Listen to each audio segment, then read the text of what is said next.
আসসালামু আলাইকুম সবাইকে। খুব সহজে ঘরোয়া কিছু উপকরণ দিয়েই বিরিয়ানি রান্না করব।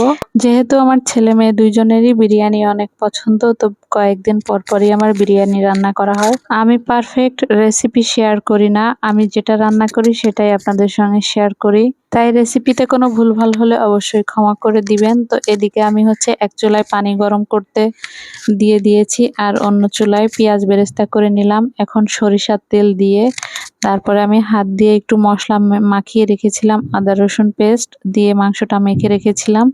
তো সেটাই এখন তেলের ভিতরে দিয়ে একটু নেড়েচেড়ে নিচ্ছি।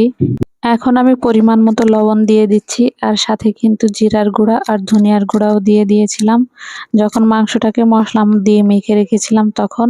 তো এই পর্যায়ে আমি কোনো আর মশলা দিব না। আর আমি অন্য চুলায় কিন্তু এভাবে আলু ভেজে নিচ্ছি। দেখাতে গিয়ে 2 টুকরা আলু পড়ে গেছে মাংসের ভিতরে। তো আমার ঘরে আলু বোখারা ছিল না, তাই কয়েকটা কিশমিশ দিয়ে দিলাম। এখন বিরিয়ানির মশলার 1 প্যাকেটের পুরাটা দেইনি, একটু রেখে দিয়েছি। যেহেতু আমি 3 পট চাউল রান্না করব আর 1 কেজি মাংস। আগের দিন 1 কেজি দুধ একটু ফেটে ফেটে গিয়েছিল, তো ওটাই আমি ফ্রিজে রেখে দিয়েছিলাম টক দই হিসেবে। টক দইয়ের পরিবর্তে এটাই দিয়ে দিলাম, এটাই টক দই হিসেবে কাজ করবে। এটা জাল করতে গেলে কিন্তু একদমই ফেটে যেত, সেজন্য আমি আর জাল করিনি। যেহেতু বরফ অবস্থায় দিয়ে দিয়েছি, তাই এটা গলতে একটু সময় লাগবে। তো ততক্ষণে আমার আলুগুলো ভাজা হয়ে গেছে, আর মাংসটাও একটু নেড়ে দিচ্ছি। তারপরে নামিয়ে নেব কিছুক্ষণ পরেই। অন্য চুলায় দিয়ে দিয়েছি, আর এইদিকে আমি চাউলটাকে ভাজতে থাকবো।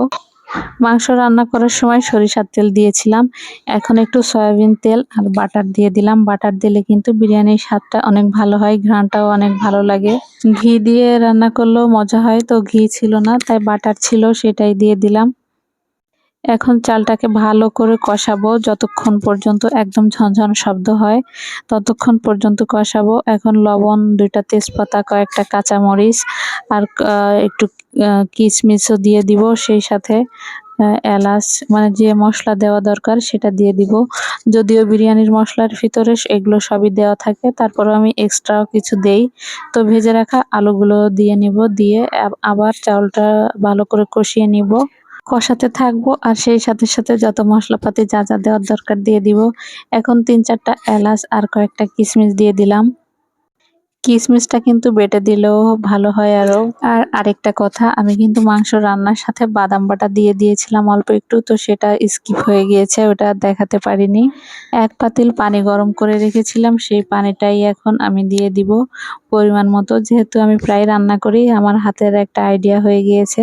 তবে আপনারা যদি নতুন রান্না করেন তাহলে একটু মেপে দিবেন, যতটুকু চাউল দিবেন তার দ্বিগুণের একটু কম দিবেন পানি, তাহলে দেখবেন একদম পারফেক্ট হয়ে যাবে। তো পানিটা একটু কমে আসলে এখন আমি যে মাংসটা রান্না করে রেখেছিলাম সেটাই দিয়ে দিব। তো এই পর্যায়ে মনে হচ্ছে মাংস আমার একটু কম হয়ে গিয়েছে, আর একটু মাংস হলে আরো ভালো হতো। তো তারপরেও কিন্তু অনেক মজা হয়েছিল। শুরুতেই যে পেঁয়াজ বেরেস্তা করে রেখেছিলাম সেটাই চিনি দিয়ে হাত দিয়ে মেখে দিয়ে দিলাম। এখন ঢাকনা দিয়ে ঢেকে দিব আর দমে রেখে দেব। তো দমে রাখার আগে আমি এই গুঁড়া দুধ দিয়ে দিচ্ছি। একটু গুঁড়া দুধ দিলেও কিন্তু অনেক মজা হয় শেষের দিকে। তো এখন আমি একটা লোহার তাওয়া নিচে দিয়ে তারপরে বিরিয়ানির পাতিলটা উপরে দিয়ে এটা এখন দমে বসিয়ে রেখেছি। একটু নেড়েচেড়ে সমান করে নিয়েছি। এখন 15-20 মিনিটের জন্য এভাবেই হালকা আঁচে রেখে দিব। তো তারপরেই আমার বিরিয়ানিটা রেডি। আজকের মতো এখানেই বিদায় নিচ্ছি। কথা হবে নেক্সট ভিডিওতে।